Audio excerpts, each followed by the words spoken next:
Now, as we have all the equipment and we are fully prepared, we finally want to shoot. But how do you shoot a faint nebula? How do you shoot a galaxy? Do you just take your cell phone and say smile? It's, as everything in astrophotography, a little bit more complicated than that. And how it really works, we discuss right after the trailer.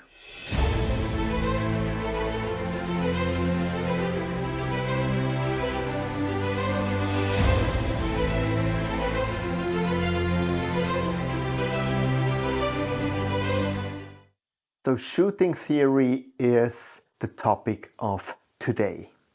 We're not yet shooting, but we learn what it takes, how to shoot.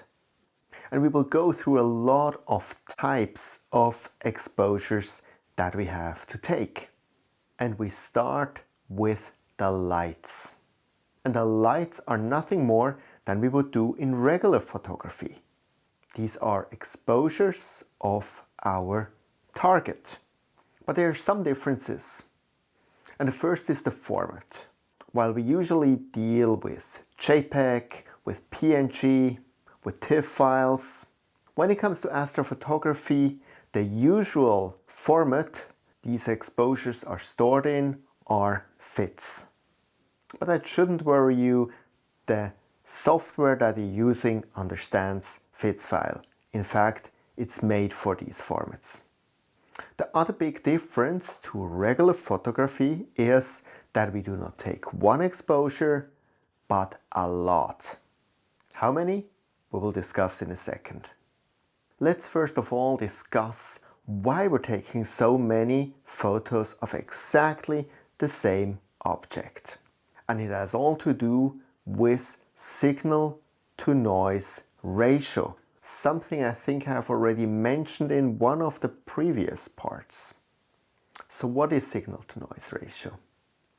The signal, these are the photons that are steadily arriving at our sensor from the object that we want to shoot. From a nebula, from a galaxy, from the stars. Now when we talk about stars, it's no problem. They are bright at the sky and these photons, they're coming by the thousands, hit the sensors and they glow. But when we talk, for example, about nebulas, they're sometimes very faint. So only a few photons actually drop on our sensors from the nebulas. But unfortunately, other things also send photons, and that's what we call noise. For example, the light pollution. Some planes or satellites which fly right through the path where you're taking your picture. And also your sensor, your camera itself creates some noise. So all this noise competes now with the signal of your object. And when you only do one exposure, the noise might be almost as significant as your signal. But now you're doing photos over and over and over and over. The signal stays the same, but the noise moves around. It's not steady, it's diffuse, it can happen anywhere. And that's the good part.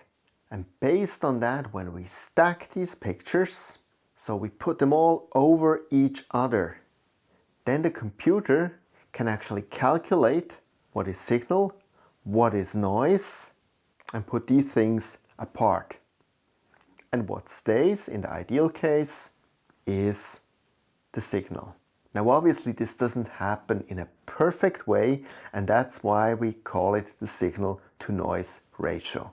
Meaning, the more pictures we take, the more integration time, so the overall exposure time that we take of an object, the better the computer can calculate that and the less residual noise we have.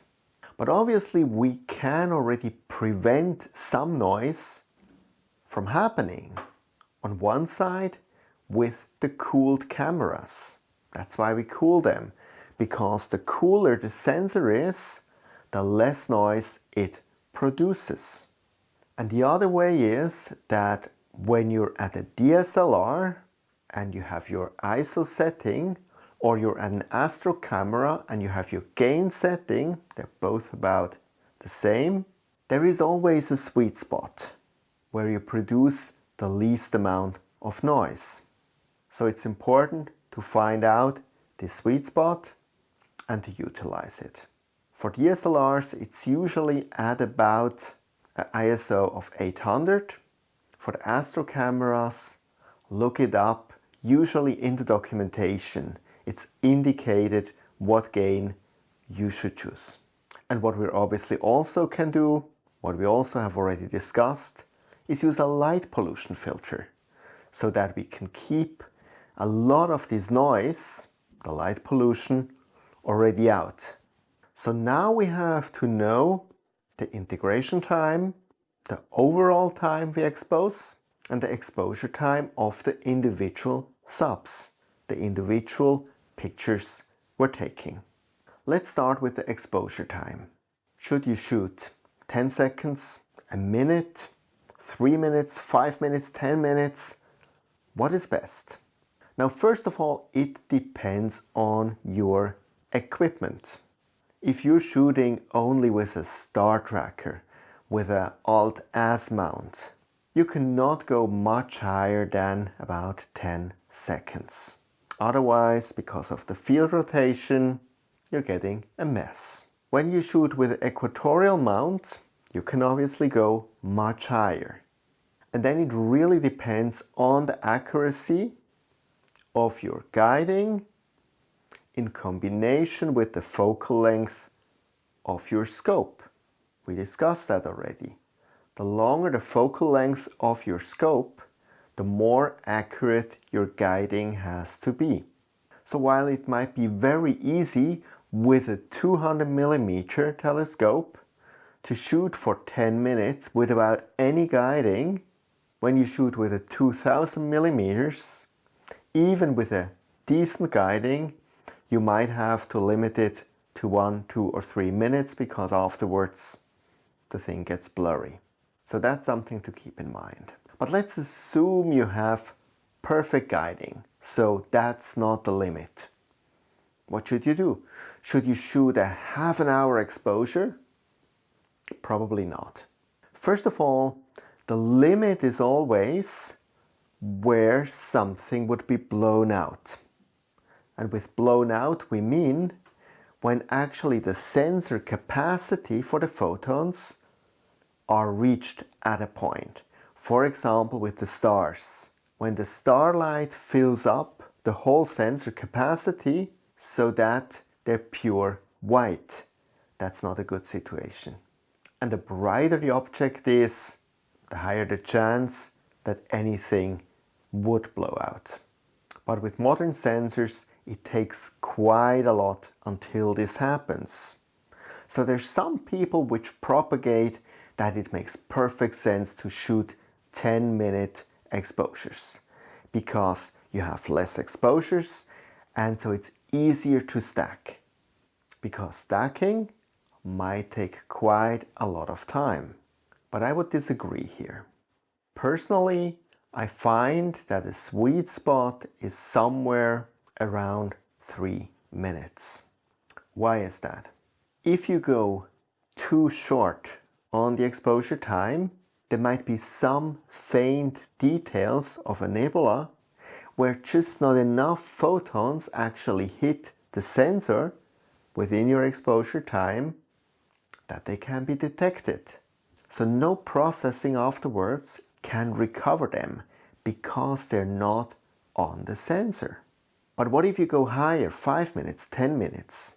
First of all, if you do not have perfect guiding, and most of us do not have perfect guiding out of whatever reasons, and there are many, there's still, the longer you go, the higher the chance that your pictures get a little bit blurry, the stars a little bit elongated, and so on.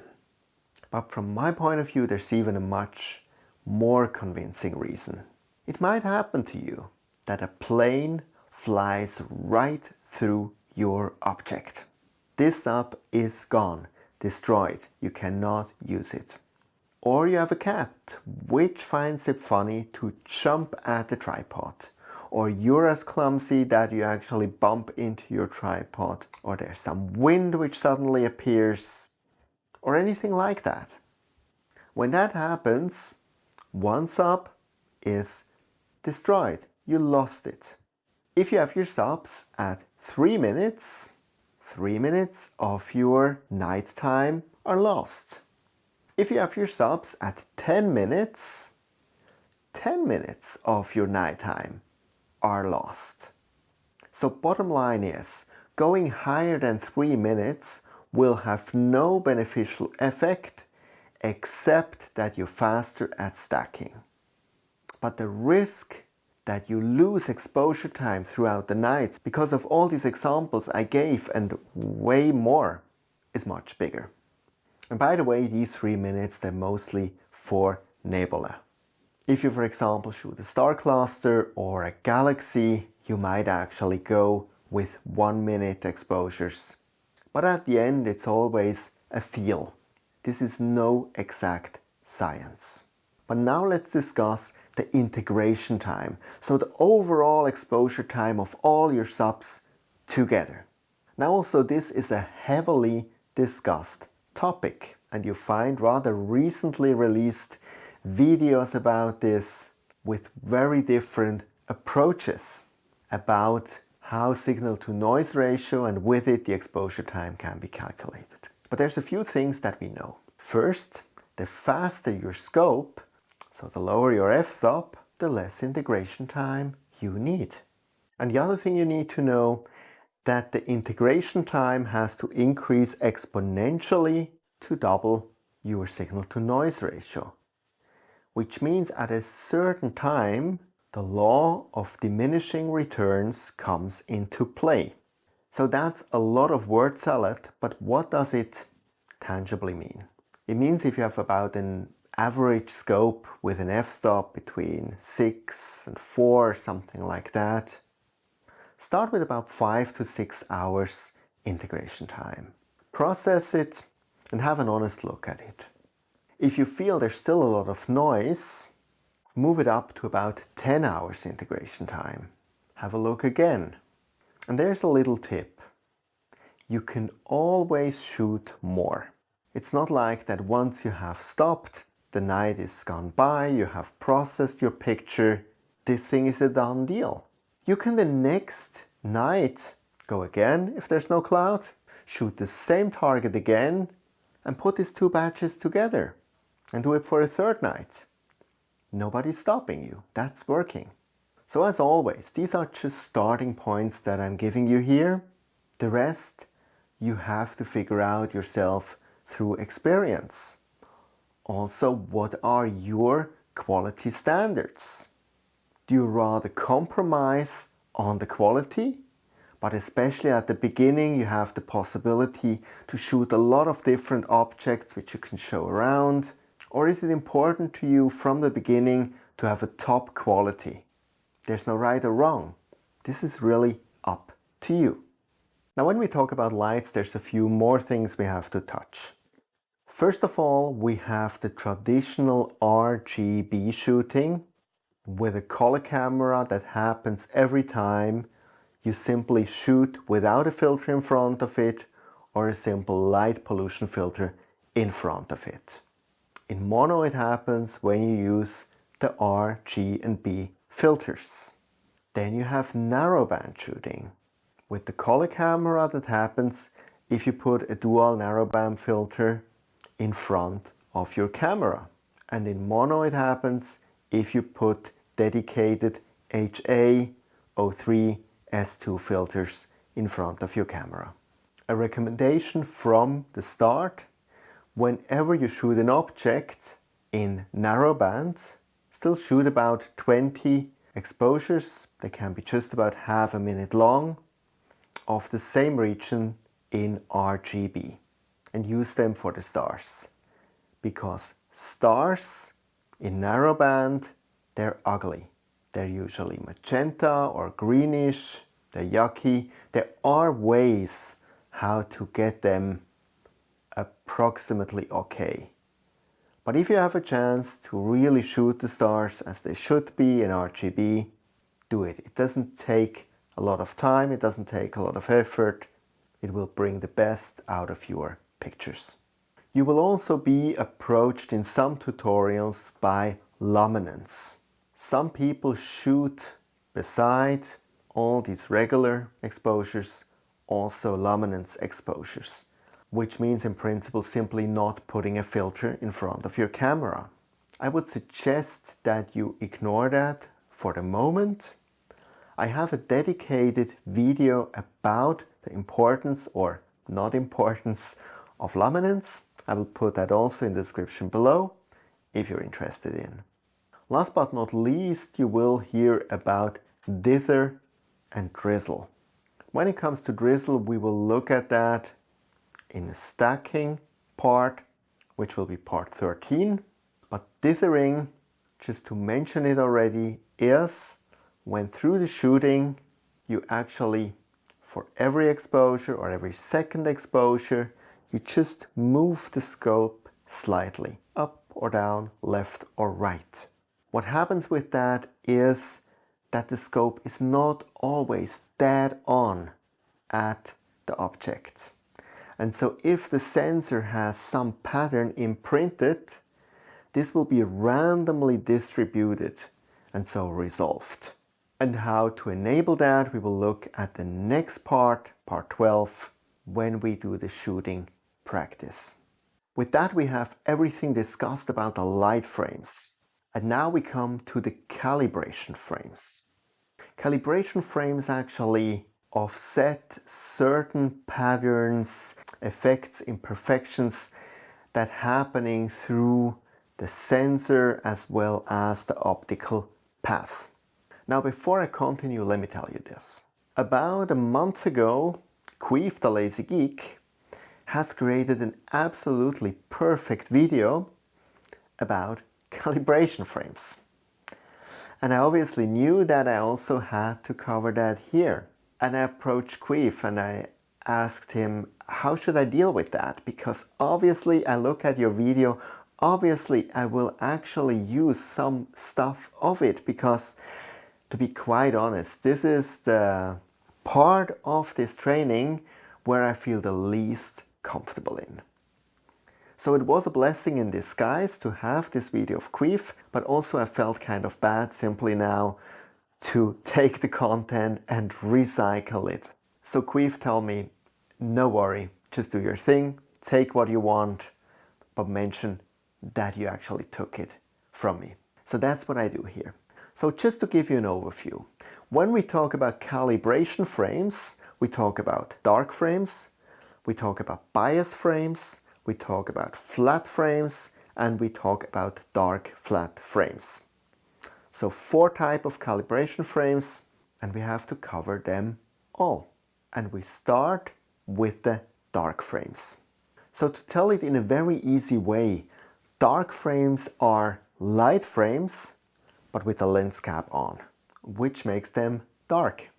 So that's the crucial part. You leave everything exactly like when you're shooting. And with all the settings, I mean the exposure length, the ISO or gain, and the temperature. And the temperature is really important. So if you have an uncooled camera, you shouldn't do the light frame at night by 10 degrees Celsius and then the dark frames during the day by 20 degrees Celsius. That doesn't fly. So you have to do them right away when you're shooting. If you have a cooled camera, it's easier.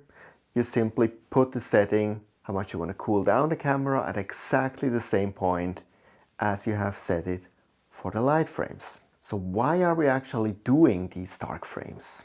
What they are offsetting or removing are fixed pattern noise of the sensor. So to put it like that, the sensor has sometimes like a little bit of pattern imprinted. This is very, very subtle. But if you shoot hours and hours and hours of exposures, this little very subtle pattern might suddenly appear. You might think of that some pixels have a little bit more noise than the others, or some areas. There might also be that we have amp glow. And amp glow is when one area of the sensor is a little bit brighter than the others. So all of that we subtract with a dark frame from the light frame. Now the good news is that depending on your camera, you do not need it. And that's something that actually just recently has been recognized.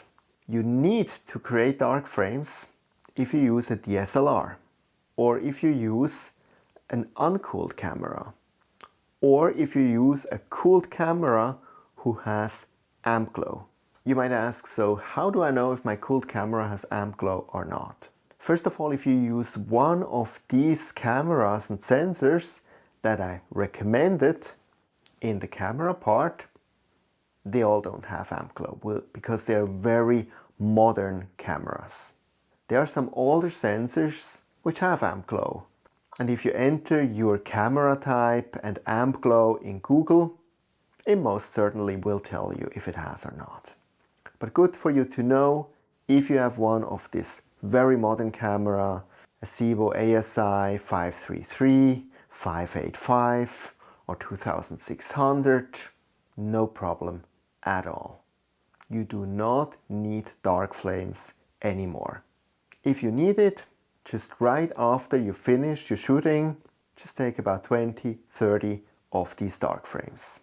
Now, given that dark frames might take quite a lot of time to create, because let's say you shoot 3 minutes per exposure, means the dark frames are also 3 minutes per exposure. And if you take 20 or 30 of them, this will take you hours. So what you can do is create dark libraries, meaning you shoot them once and you recycle them. But this only works if you shoot at about the same temperature and at the same settings, including the exposure time. That also means if you need darks, it might really make sense that you always shoot at about the same exposure length. You could say, I either choose 1 minute or 3 minutes, and you have dark libraries at some temperatures for each of these times. And there is one last thing to say. For you guys who have the right cameras and do not have to take darks, what you have to do is you have to dither. But there's a saying, dither or die, which means this is not the only reason why you should dither. You should dither in any case, and no matter what camera you have, no matter if you have to take darks or not, always dithers. There's no exception. With that, let's go to the second category, and these are the bias frames. Bias frames are very similar to the dark frames, as they're also shot with the lens cap on. So they're also dark. And the only real difference to the dark frames is that they're shot at a much faster exposure time than the dark frames. If you have a DSLR, you usually shoot bias frames at the fastest exposure speed that you have. So a 4,000th of a second, for example, which also means they can be created very, very fast. You can shoot 100 of them in a minute or two. For cooled cameras, put the exposure time at about 1 second per exposure. These cameras do not like these very high exposure speeds. But otherwise, leave everything the same. The temperature, the ISO, gain, and any other setting. So bias frames we use for all cameras. No matter if you use darks or not, you always use bias frames on top. And what they do, by the way, they also capture the fixed pattern noise, but here only the read noise. And with that we come to the flats. And flats are completely different because they're bright. And they're also not here to calibrate the camera sensor but to compensate for imperfection in the optical path.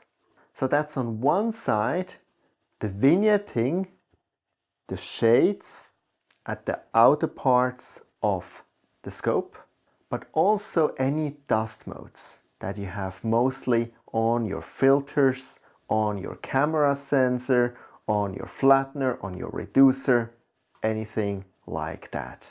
While we have seen that dark frames are not always needed, and bias frames, we state that we should do them, but I would argue with modern cameras, probably not a big difference if you do them or not, but flat frames are absolutely essential.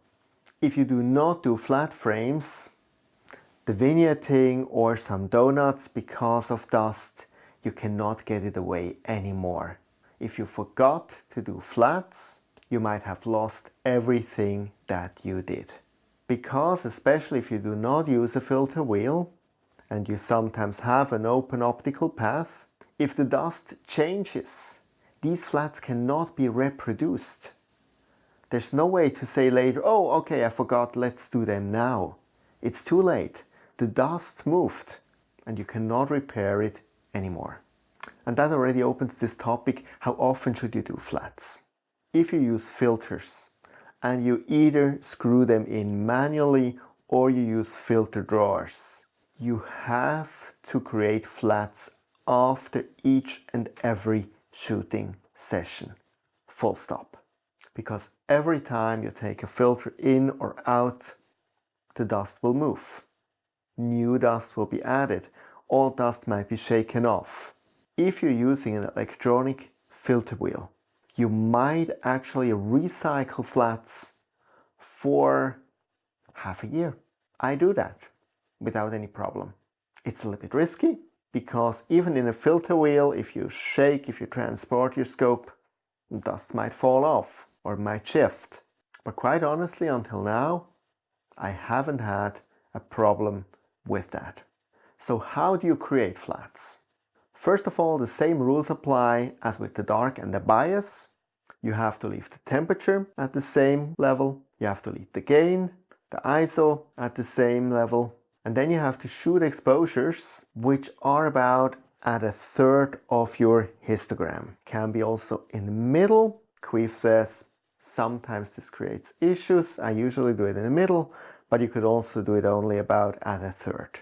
Now you can do that with moving your scope up in the sky, putting a t-shirt over it, and it might work or not.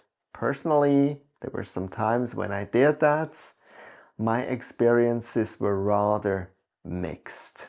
Going back again, if it doesn't work out, you have no second chance. You might lose everything you have recorded that night. So I would absolutely recommend to you to buy a flat panel. They're not that expensive and they ensure that your flats will turn out great. No matter if you use Nina or ASI Air, both have tools which support you in creating these flats. If you have Nina, I created a dedicated tutorial how to create these flats with Nina. You will find the link in the description below. If you use the ASI Air, Queef in his video shows how he does with the ASI Air the flats. It's at minute 17 of his video. Link is also in the description below. And by the way, you only need about 10 to 20 flat frames. So don't overdo that because it also takes some time. And with that, let's go to the dark flats. Dark flats calibrate the flats. So what the darks are for the lights are the dark flats for the flats. So the dark flats have to have the same exposure length as the corresponding flats. Otherwise, all settings the same, temperature the same as all the other calibration frames. And again, you only need dark flats if you need flats. So if you realized in the flat section that based on your camera you do not have to take flats, you also do not have to take dark flats. And to sum that up, it means if you invest in a modern, cooled astro camera, you only need 2 calibration frames, which is the flats and the bias. And the bias you can do once, and you will not have to take it ever again, as long as you shoot with the same camera and at the same temperature, what I assume. And for the flats, if you invest in a filter wheel, you have to take them about every 3 to 6 months. Which means for me, I have my 2 masters, 1 bias master, 1 flat master, and these are just 2 files which I add to the stacking, and we will look at that later on in part 13. So now I hope I didn't blow your brain. I know that's a rather complex topic. It's also a very complex topic for me. So thanks again for Queef for actually creating such a great video and sharing all his know-how he has in this area. And we will see each other again in part 12, where we look at the practical part of how to shoot. And until then, clear skies.